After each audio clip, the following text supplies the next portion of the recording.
Okay. I know we're waiting for a gather time too, so not to scare you, if there's a note passed, nothing bad is happening. We'll just keep you all abreast of when it's time to do that. So just a couple of items for you all at the top. Obviously, the president just spoke to the Colonial Pipeline and progress that's been made, and he was sending the clear message: there's an end in sight for the supply disruptions that have affected states across the Southeast. As you all know, Colonial reported that product delivery had commenced in a majority of the markets they serve, and that they expect the pipeline to have full operational restoration in every market by noon today. Obviously, there's still going to be some time till things go back to normal. But in the last 48 hours alone, we announced a targeted Jones Act waiver to ease shipping of fuel on top of waivers for EPA for a dozen states, expanding gasoline supply, steps taken by DOT to make it easier to ship fuel over land, and a number of other actions across the federal government. President Biden and his team we also wanted to thank the governors and state and local leaders throughout the affected region who have moved very quickly in a coordinated way over the last several days. Just wanted to speak to the unemployment insurance numbers that came out this morning. Those claims fell to yet another pre-pandemic low, and while we'll continue to note that these weekly numbers can be volatile, the larger trend in initial unemployment claims shows clear economic progress for America since President Biden took office. Since his inauguration, the 4-week average of initial unemployment claims has fallen by over 1/3, and the chart, I always love a good chart, behind me shows that there's been a clear and sustained decrease over that time frame. And over the last 3 months, employment growth has averaged 500,000 jobs per month, 8 times the number of new jobs created per month on average in the 3 months before he took office. One other note, as we continue to keep you updated on the implementation of the American Rescue Plan, today the Department of Veterans Affairs is highlighting the launch of the Veteran Rapid Retraining Assistance Program. The American Rescue Plan will provide $386 million to cover up to 12 months of tuition and fees and monthly housing allowance benefits for qualified veterans who need critical retraining to enter high-demand occupations. In addition, the American Rescue Plan will provide the Department of Veterans Affairs with $262 million to reduce the backlog of compensation and pension claims by increasing processing power and expanding scanning of federal records. Finally, the Senate Judiciary Committee today is voting, or has voted, I guess, lots going on this morning, on the nomination of Kristen Clarke, the eminently qualified career civil rights attorney, to be Assistant Attorney General for Civil Rights. She's one of the nation's most distinguished civil rights attorneys. She began her career in the office to which the president has now nominated her to lead, coming full circle. Along the way, she personally prosecuted crimes based on hatred and bigotry, human trafficking, domestic violence, and sexual assault.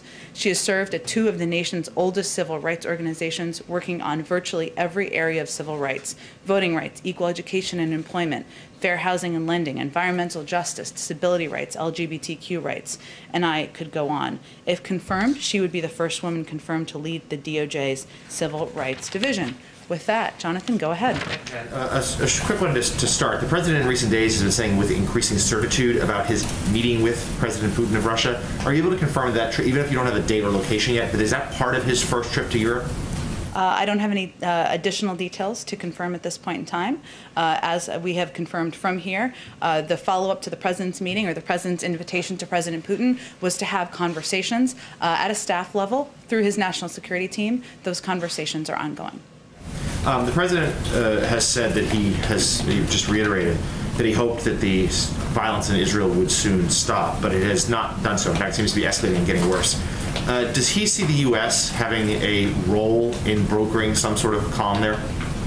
Well, the role we are playing at this point in time, Jonathan, as we've tried to keep you abreast of, is to communicate not only with the Israelis and the Palestinians the goal and the objective of reducing violence and achieving stability, but also with key partners in the region, the Qataris, the Egyptians, the Tunisians, others who can play an important role, and have conversations with Hamas from that end. So I would say that our objective at this point in time is to, we have over the last several days had dozens of calls at very high levels with Israeli and Palestinian leaders. As you know, from the president's call with Prime Minister Netanyahu, the Secretary of State also spoke with President Abbas just yesterday. And our role is going to continue to work not just with the Israelis and the Palestinians, have those discussions, move toward de-escalation, but also with other key partners in the regions as we all work toward that peace. And one more on a very different topic. The governor of Ohio has announced that they will be doing weekly drawings of $1 million for residents who've received at least one dose of the COVID-19 vaccine. What does the White House think of that idea? Well, in this phase of the vaccinations, at the state and local level, leaders are going to take new, creative approaches to getting more shots in arms. The Department of Treasury has comprehensive guidelines, but does not typically opine on each individual program or creative approach by different states. And typically we leave that up to states and local leaders to determine, as long as it falls within those specific guidelines for the programs. And are you moving to, or should we all be potentially moving to Ohio? I leave that up to you. I have a special love for Ohio in my house because my husband's from Cincinnati, so I have recommendations if you ever move there. Go ahead. Middle East, did the president warn Prime Minister Netanyahu yesterday about the rising death toll of civilians there? Well, I know we put out expansive readout of the call that the president had with the prime minister. And in that call, of course, he reiterated the right of Israel to defend themselves. And in our view, rocket attacks from Hamas into civilian neighborhoods is not self-defense. So he certainly reiterated that, but also reiterated the need to move to de-escalate the situation on the ground. His view, and the view of our entire administration, is that the loss of any life, a civilian life, any life, is a tragedy. And that's one of the reasons that we are so engaged behind the scenes in this effort. You sent an envoy to the region. Is it possible that you would use this violence as a vehicle to launch a new peace process? Well, Steve, I will say that we have been having strategic discussions, dialogue, I should say, with the Israelis since the very beginning, since almost the first week of the administration. Now, the focus of those discussions, or at least a lot of the questioning, has been understandably about how we've used that or how we've raised the Iran negotiations. And that's obviously keeping them abreast of that has been a part of those discussions. But we've also talked about the fact that the position of the administration continues to be that the only path towards a long-lasting, peaceful outcome is a two-state solution. Lastly, does the fact that Colonial Pipeline paid a ransom make you concerned that this could happen over and over again, these types of hacks? Well, first, Steve, let me say that I refer you to the company for any confirmation of or comment on that particular question. It continues to be the position of the federal government, the FBI, that it is not in the interests of the private sector for companies to pay ransom because it incentivizes these actions, leading to your point. I will say that one of the lessons that other companies should take away from this hack is that it's important to harden your cybersecurity, to take the necessary steps to ensure that you're protected. There are steps we can take from the federal government. Obviously, the president signed an executive order last night. We believe that it's important to increase cooperation, sharing of best practices between the public and private sector in a way that hasn't been done in past administrations. But ultimately, it's up to these companies to take the steps to protect themselves. Go ahead. On the Middle East, some progressive lawmakers have criticized the president's response to the violence. Congresswoman Alexandria Ocasio-Cortez says the president's comments reinforces the false idea that Palestinians instigated this cycle of violence. Representative Ilhan Omar has said the U.S. isn't doing enough to condemn the killing of Palestinian children. What's your response? Well, first, let me take the second part of that. Let me be very clear. It is a tragedy for the loss of any life, a civilian, a child, and we've certainly seen that as this violence has escalated. Our objective and our approach is to work with leaders in the region, whether they're the Israelis or the Palestinians, or leaders from other countries who can play an integral role in influencing Hamas to de-escalate and move toward a more stable peace. That's the role and that's the focus of the United States government. But that should not diminish the fact that any loss of life is a tragedy, and that's what we would convey. And on a very different topic, yesterday we saw the president meeting in the Oval Office with the Big Four, four vaccinated individuals. The Big Four. Yet they were all still wearing masks. You know, the CDC guidance says that vaccinated Americans can gather in small groups inside without masks. So why aren't we seeing the president model more of that behavior? Well, they were wearing masks. I can confirm that. You all saw that in photos. I know this has ruffled the feathers of the RNC. I'm always feel bad about ruffling their feathers. But I will say that the focus of the meeting was on seeing if there's a way to move together, to work toward shared objectives of investing in infrastructure, creating jobs for the American people. And I think that's what most people's focus is on.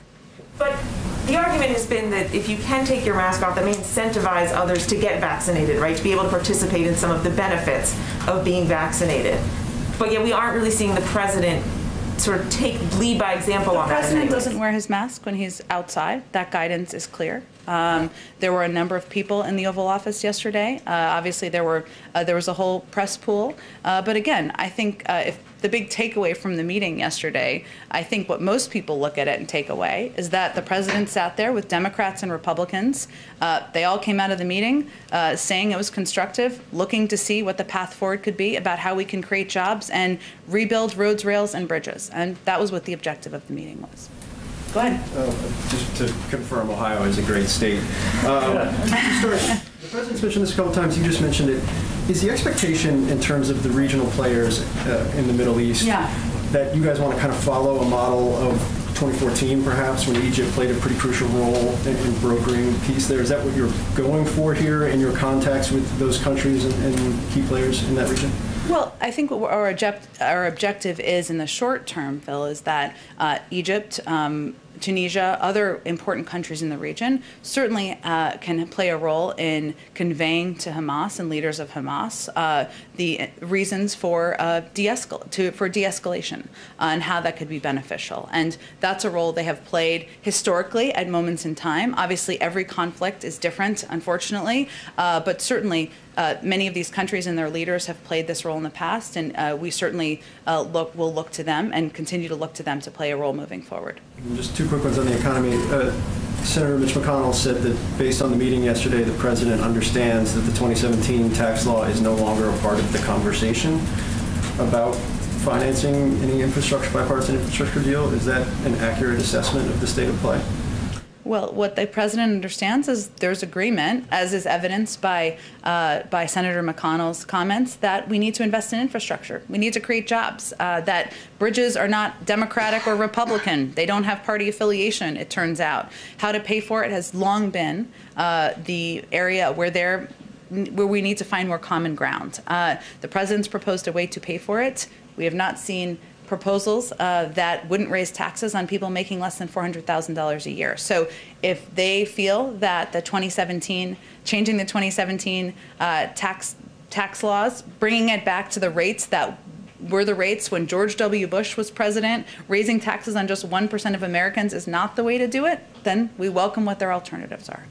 Just a kind of a broader economic question. The UI numbers kind of underscoring it's kind of been a bumpy last couple of weeks, which I think everybody kind of expects coming out of a once-in-a-century pandemic. But you characterize how important is the economic recovery continuing at a decent pace to your broader legislative goals? Like, does that underpin your ability to do the scale of the things that President Biden has put on the table?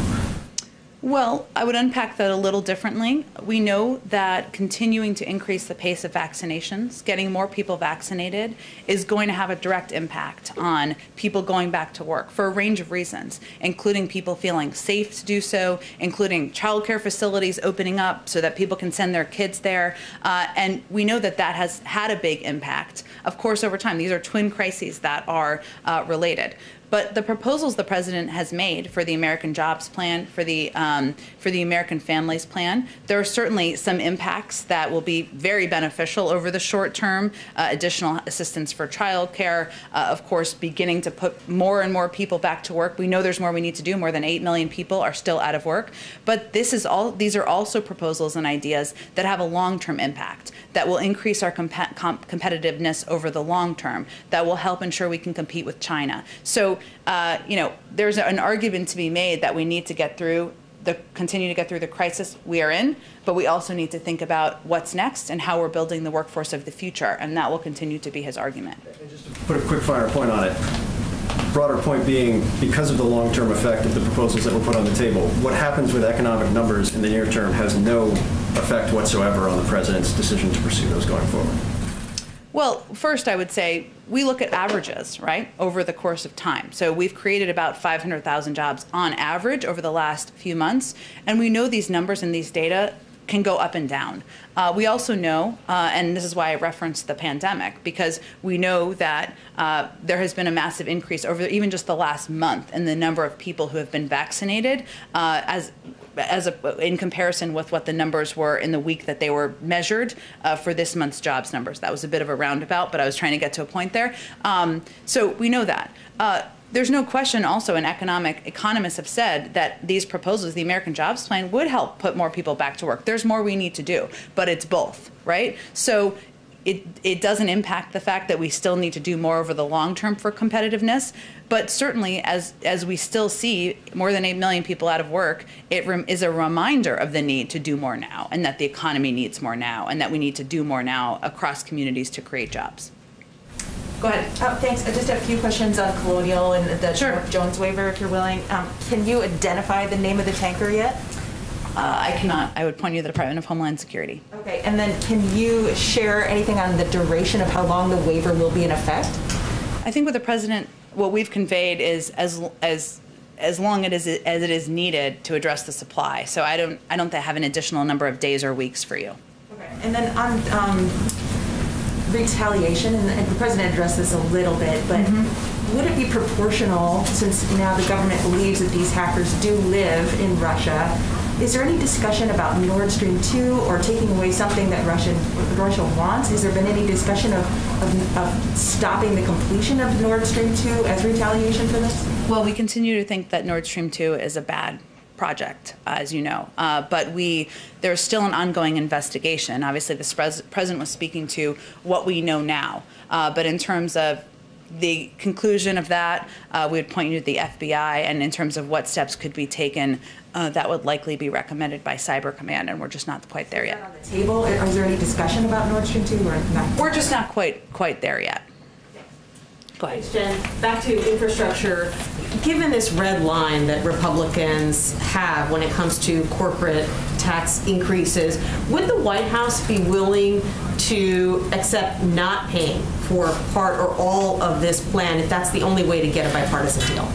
I don't think we're quite there yet. You know, the president proposed a plan to pay for it because he thinks that's what we should do. We're going to have a discussion. He'll have a discussion with Senator Capito, 5 ranking members of important committees that will play a role here about how to move things forward. We'll see what they come forward with. Obviously, we take Leader McConnell at his word, but there are a lot of players, a lot of members on both sides who have a range of views about this in terms of what options should be to pay for it, whether it should be paid for. The president's red line, or I hate that term, so his line in the sand is inaction. He's open to a range of proposals, but you know, we're not going to make that decision unilaterally. But Democrats have been open to not paying for infrastructure in the past. Yep, they have been. But there are a number of players that will be important as we move forward these proposals, these negotiations, and we're still at an early stage of this process.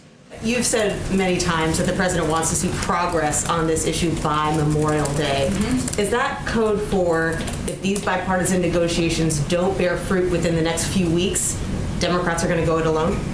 I wouldn't say it's that clear of a line in the sand, just to continue our analogies here, but we will have an assessment after a couple of weeks about how things look and whether it looks like there's a path forward. It doesn't mean it's a moment of halting or not halting. As you know, there will be discussions up until the moment a bill passes with Democrats and Republicans, regardless. But it will be a moment to assess where things stand and what the right steps are moving forward, given that's a time, as you well know, many will go home for congressional recess.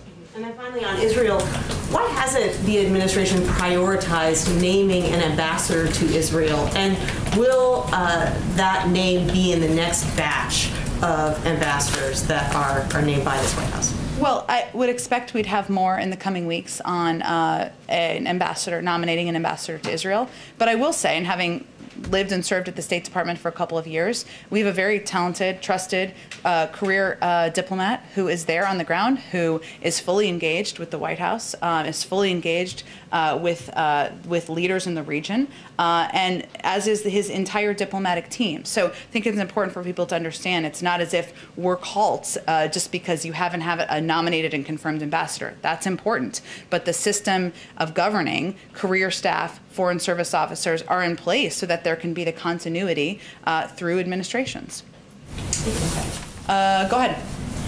Thanks, Jen. On Colonial, I know the president said that he didn't want to comment on whether he was briefed on the payment, but just to put it a little bit more broadly, was the administration aware at all whether a payment or not was made? I'm just not going to have any more on that.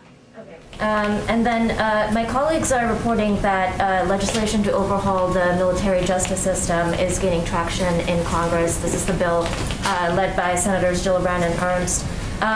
This is broader than what the Pentagon is looking at doing through the commission.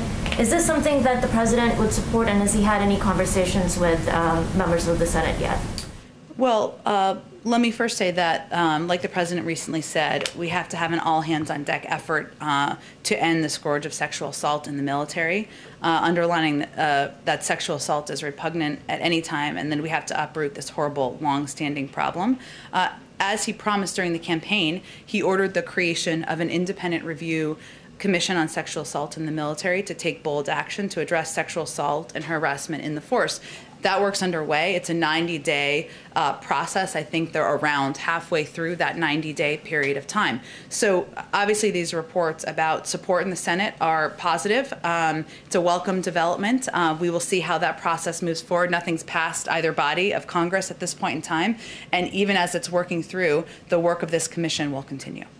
And sorry, just to follow up on Nancy's question real quick, is the president committed to paying for the package fully, or is that TBD right now? The president's proposed ways of paying for his proposals because he thinks that's a responsible thing to do. But again, there's going to be a range of discussions with members of both parties. As Nancy said, some Democrats think we don't need to pay for it. Some Republicans feel very strongly about that. Some in the middle feel strongly too, or feel which way. That's part of the discussion. So we're still having those discussions. We're in the sausage making, and he's proposed ways to pay for it because he felt that was a responsible thing to do when he put out his ideas to the public. Go ahead, David. A few questions on Colonial, Jen. The president at one point in the statement today said that he was going to take steps to disrupt this network. And then he was asked later on, does that mean return cyber attacks? Would he rule that out? He seemed to say no. As if he wouldn't rule it out. He would not rule it out. That was clear. So is his idea here something similar to what Cyber Command did last year with another ransomware group, where they actually stopped them from getting on their servers in an effort to try to keep them from disrupting the 2020 election? Is that the model that the president has in mind? I think we're not quite there yet, David. Obviously, this just happened just a couple of days ago. He was providing an update to the public and being transparent with all of you about what we know as it relates to the investigation. That investigation is still ongoing at the FBI, and obviously Cyber Command would make recommendations about next steps. As we often like to say, some seen, some unseen, but I can't get ahead of where we are in any internal process. So when the president said that this happened from Russian territory, was he suggesting that if it happens from your territory, as we often say in terrorism issues, this came up often when you were at the State Department, that the country from which an attack is launched is as responsible for it as the attackers themselves? I would say he's making that clear because certainly the country where individuals are located, even as a criminal network, even as he's confirmed that we don't have information from our review process that suggests the government was involved, there's still some responsibility. And my final question to you goes to your reluctance to discuss the ransomware issue. Mm-hmm. I'm trying to figure out if on the one hand the government has a policy of recommendation, why isn't it in your interest to call out companies that might actually violate what both the FBI and the Treasury Department have recommended strongly. In fact, the Treasury Department went beyond that last year. They said that there could be sanctions against people who pay ransomware. So I'm trying to understand what the theory is in not calling them out, if you know the answer to the question. Well, David, I would say that it's the recommendation of the FBI to not pay ransom in these cases, as you well know, for good reason, because it can incentivize similar attacks, additional attacks, to Steve's other question. But again, our policy remains, that's our recommendation, but that private sector entities or companies are going to make their own decisions. So what I'm here to do is just convey the policies of the United States government, and it doesn't feel particularly constructive to call out companies in that manner at this point in time. Go ahead. Thanks, Jen. What does the president think about Republican governors such as Mike Parson in Missouri reducing unemployment benefits in order to force workers back to work?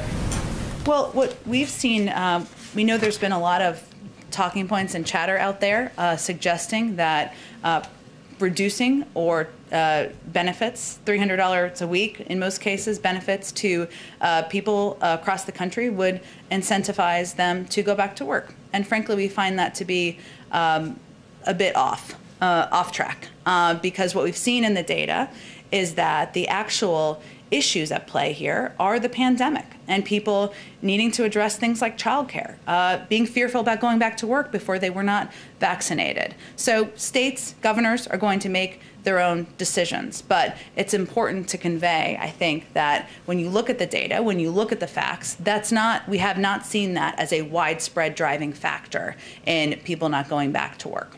Question. How will the president deal with the nearly $100 billion in back rents that would need to be paid in order to avoid evictions once the moratorium expires? I know that moratorium is something that has, which is hence I'm sure why you're asking about it, has helped many, many people across the country get through this very difficult period of time. I think we have a little bit more time before it expires, if I'm remembering correctly, and certainly there will be considerations made, but it's a process that's done through different agencies and secretaries on making a recommendation on the extension, so I can't get ahead of that. If we don't make the decision to extend it, obviously we'll have to figure out how to continue to help renters, but at this point in time, it's still ongoing. Jen, I have a question on some breaking news. Yeah. Do you know if the CDC is changing its guidance today about mask wearing indoors? I don't have anything I can preview for you on CDC guidance. That would be up to them. Go ahead in the back. Thank you. The head of a major teachers union is saying that all schools should return to full capacity in the fall. What's the position on that? We agree. Yeah, okay, just checking. On the Putin summit, which may or may not happen, I guess, a number of Americans are being held in Russia. We've talked about them before, Trevor Reed and Paul Whelan, for instance. Has Russia asked for any concessions in return for their release? In return for their release, from us in return for their release? Obviously, the detainment of individuals by the Russian government is something that we raise at the highest level, and certainly it's raised through many diplomatic channels. In terms of what those negotiations and discussions look like, I'm just not going to be able to give you more information on it. Real quick, the markets have been very volatile this week.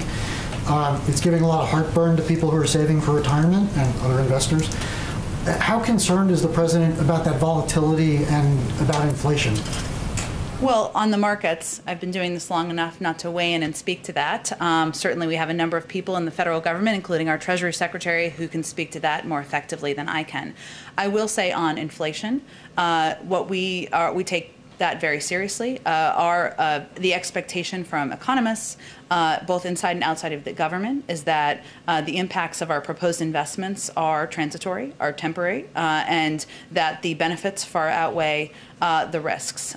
So that we look at it through, certainly through that prism. Obviously, we've seen over the last couple of days, to your point, some reaction to the CPI numbers that came out just yesterday. And, you know, our view on that is it reflects the reality of an economy that's rapidly turning back on because of a successful economic strategy. And if you dig into the data, there are a couple of factors at play that I think people are taking a look at now that we've dug into the data more, including the fact that, you know, for example, airfares increased by 10%, but are still almost 20% below pre-pandemic levels. One of the biggest impacts we saw in the data yesterday was on used car sales, and that is a direct impact of the semiconductor chip shortage. So point is, there's a number of factors here that can be explained, and we're working to address, and I think as we continue to communicate that, hopefully that will give some comfort to the American people and, of course, industries. Go ahead. A couple questions. Can you confirm that the White House is seeking changes to legislation that would grant statehood to the District of Columbia and change it so it would grant the electoral vote to the winner, the popular vote, to deal with potential constitutional concerns?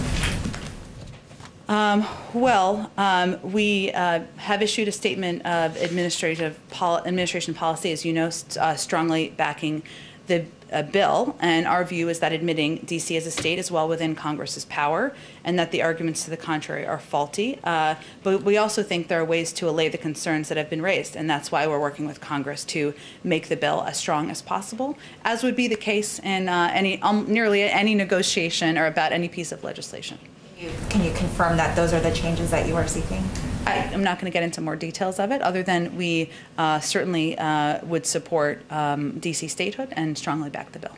On infrastructure, can you, you've talked a lot about progress by Memorial Day. Can you define what progress specifically is? Is it a deal in principle with Senate Republicans? Is it passing surface transportation bills out of committees? Or is it, what is progress to you?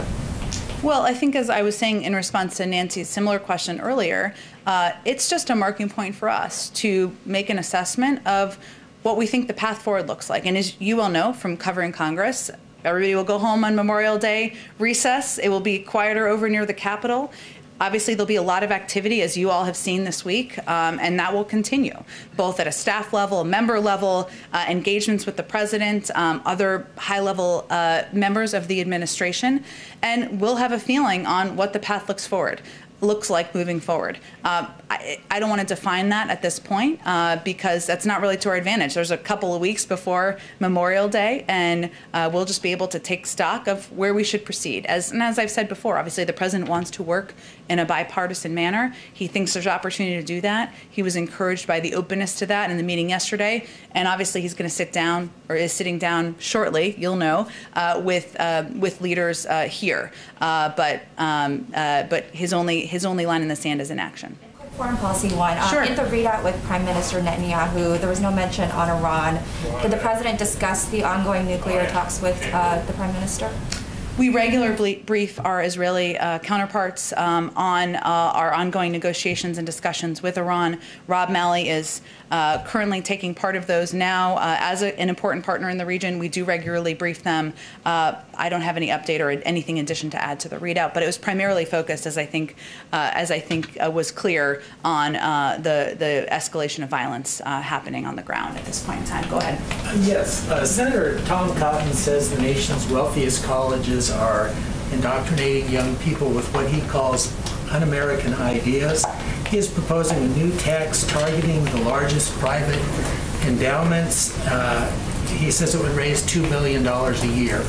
I wonder, does the president believe that our largest, our wealthiest schools are indoctrinating our youth with un-American ideas? And would he support such a tax? Is it a good idea? Now you've intrigued me. What are the un-American ideas that are indoctrinating our youth? The legislation doesn't lay out the precise... He's not specific about the indoctrination by leaders from universities? Well, he's been critical of, for example, the 1619 Project. He's been critical, spoken about critical race theory. He's claimed that there's a liberal bias on campus that targets conservatives, I think would be a way to put it. What's he going to do with the money? He wants to use it for programs for, I'm having a hard time coming up with the word, when you have job training, those sorts of things. Well, without much detail of where he thinks our youth are being indoctrinated, it sounds very mysterious and dangerous. Although I don't think we believe that educating the youth and the future leaders of the country on systemic racism is indoctrination. That's actually responsible. But I would say if he's trying to raise money for something, then our view is there's lots of ways to do that. We know that a number of corporations hugely benefited financially during the pandemic. They could pay more taxes. We think the highest 1% of Americans can pay more taxes. And if he wants to have a conversation about worker training, we'd love to have him over and have that conversation. And then if I could follow up, we have a bridge over the Mississippi River at Memphis linking Arkansas and Tennessee. It's had to be shut down because there's a crack in it. Is this a fluke, or should Americans be concerned about the structural integrity of their bridges, and what, if anything, is the administration doing to address this problem? Well, first I would say that's an excellent example of why we need the American Jobs Plan. And as you know, probably traveled across that bridge a few times yourself, I would guess. There are bridges around the country that are decades overdue in being repaired and being fixed, and ensuring that people traveling, they're going to work, they're taking their kids to school, are up to the standard that we should have in this country, in one of the most competitive and industrious countries in the world. So that's a good example of why the president's proposed repairing bridges around the country, repairing roads and railways. And the good news is that will create millions of jobs. So there's a win-win for communities around the country. Go ahead in the back. Sure. There's a report that former Chicago mayor and former chief of staff, Governor Emmanuel, be appointed to the U.S. ambassador to Japan soon. I don't think you can confirm it, but I know the announcement on the ambassador will be coming soon. But my question is, what do you expect from the new ambassador to Japan? Do you expect someone who will be a key person to deal with China and North Korea? Well, I do expect, I know there's a lot of interest in this, I do expect we'll have more in the coming weeks on nominating ambassadors to serve in, obviously once confirmed, important posts around the world, and Japan is certainly one of those, important partner in the region, important partner in addressing stability and security in the region, and certainly we would see that person as someone who would play an integral role. However, I would say there are a range of positions from the State Department, from our national security team, that may play an additional role or significant roles as it relates to negotiations moving forward. So I don't have anything to preview on that front. Go ahead and back. We've heard repeatedly with respect to the statements about violence in Israel that Israel has a legitimate right to self-defense, but we're not hearing about the Palestinians' right to self-defense. Why is that, and does the president believe that Palestinians have a right to self-defense? Well, let me first say, I think it's important to note, as I think you'd agree, that these rockets are coming and these attacks are coming from Hamas, and many Palestinian people are being put in danger because of the violence that is happening back and forth. And the president, in his statement yesterday, also made clear that we he underscored the importance of working to advance peace throughout the region, including between Israelis and Palestinians. Any loss of life, any threat to life, which we've certainly seen, is a tragedy. That's what we're working to de-escalate and try to reduce in the region. But why not have in the statement that Palestinians also have a right to self-defense? Are the attacks not coming from Hamas? Do you consider Hamas the Palestinian leadership?